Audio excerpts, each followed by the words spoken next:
Hello, America. Edward Simmons from Boynton Beach, Florida, and want to get some more things off my chest. Our political system is completely corrupt. Laws are passed for corporations and special interests instead of for the people and by the people. The last presidential election cost up to $1.5 billion. Companies donate to both parties. When they donate money, they expect a return on their investment. Our politicians sell their souls and our futures to get this money. They are passing laws for donors and not the citizens. We invade Iraq that has showed no imminent threat to us. And don't kid yourself, both parties voted for the war and both parties get political donations from the war profiteers.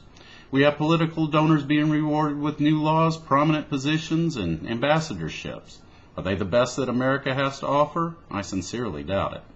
NAFTA was passed, factories were shipped overseas, and the top percent of the country gets wealthier, while the working man loses his job.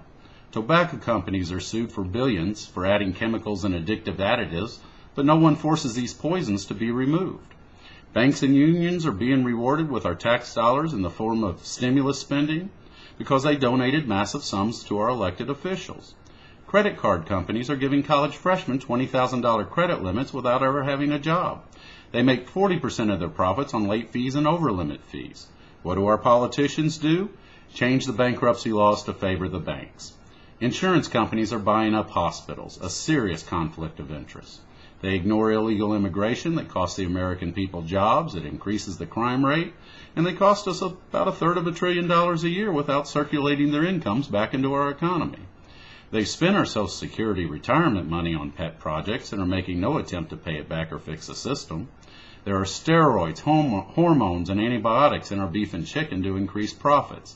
That is causing cancer at unprecedented rates, while most health insurance is only covering 50% of the cost to treat it. Teachers are spending 80% of their time on 10% of the students because they can't discipline these kids for fear of being sued or losing their jobs. The rich don't pay their fair share of taxes because of the antiquated IRS loopholes. Some politicians don't even pay their taxes and nothing happens, where you and I would be in jail for the same thing. Mom and pop farmers are losing their land because the government takes it from them with the death tax and big corporations take over. We spend hundreds of billions of dollars and create a criminal element by incarcerating nonviolent drug offenders. It's a medical problem, they turn it into a criminal problem. Mobsters ruled when Prohibition was enforced. It's the same thing with gangsters in the drug trade today. 80% of Americans believe in God, but students can't have a Bible study while studying witchcraft and Satanism is allowed.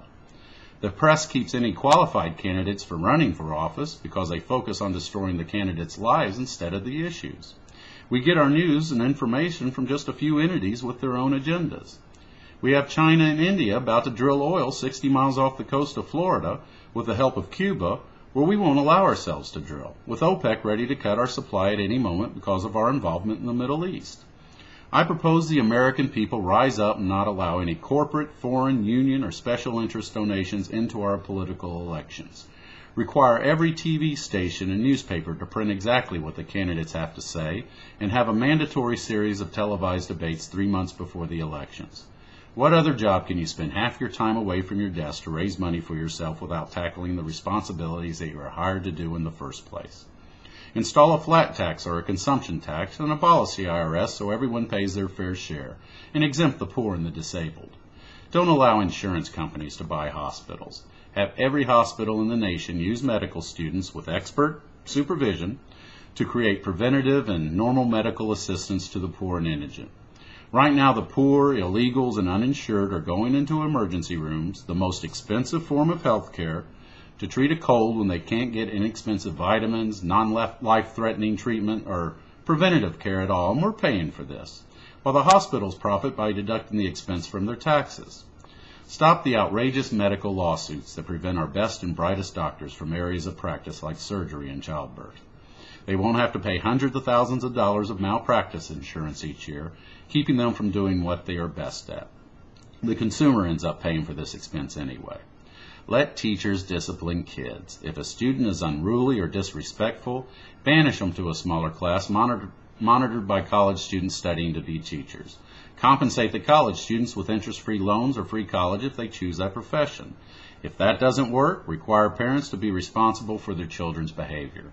Make a parent paint a school or pick up trash one Saturday a month, and trust me, the parent will start to take an interest in behavior modification. Create high schools that teach practical things like automotive repair, plumbing, or carpentry if the kid is not college bound, so he can be something besides a failure when he graduates. Release nonviolent drug offenders. Put the money spent on imprisonment into medical care and addictions therapy. You can't tell me that all the sufferers of MS, cancer, and other diseases that claim to get relief and help from smoking a joint are wrong, while some politician who has never even tried it says that it has no medical value. Why? Because it can be grown in the backyard and pharmaceutical companies can make a profit on it. These drug companies donate to both parties, by the way. Alcohol is more harmful than pot. People don't beat their wives and go into a rage when they smoke marijuana. They may argue over a bag of Oreo cookies, but that's about it. What part of illegal and illegal immigrants do people not understand? If someone wants to enter this country, they should have health insurance, a family to sponsor them, and they must be able to speak passable English within a year. No more anchor babies. Don't let the politicians touch one more dime of our Social Security money, and let people invest in secure options with a portion of it, even if it's just a CD or savings account. Name one thing our government has efficiently spent on our tax dollars on. Bring our manufacturing jobs back home. Or tax the Americans responsible for shipping them overseas just to line their pockets, so they are forced to bring the jobs back to America. Allow people that drive cars that get over 50 miles per gallon not to pay the 60 cents a gallon gas tax that our government so inefficiently spends. See how fast car companies are motivated to produce fuel-efficient vehicles. But put more money into alternative energy. Clean up our environment. Let us tap into our own natural resources so we are not dependent on countries that want to destroy our way of life. Allow more nuclear plants which are clean and efficient. Clean the chemicals and additives out of our food sources. And most of all, let's start using some common sense without fear of the ACLU suing anyone that wants change. Ever notice how politicians are asked a direct question and they talk about something else, avoiding the question at hand? Am I not the only one that thinks this is deplorable? The illusion of legitimacy seems to be more important than legitimacy itself. Our politicians are like diapers. They're full of crap and should be changed often. I'd like to finish with a quote from Albert Einstein.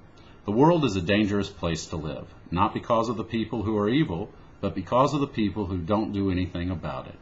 If you agree with what I say, please pass this on. If you do not, then I'm open to a non-name-calling exchange of ideas. Because a wise man listens to all, a fool listens to no one. Thank you, America, and let's stay vigilant.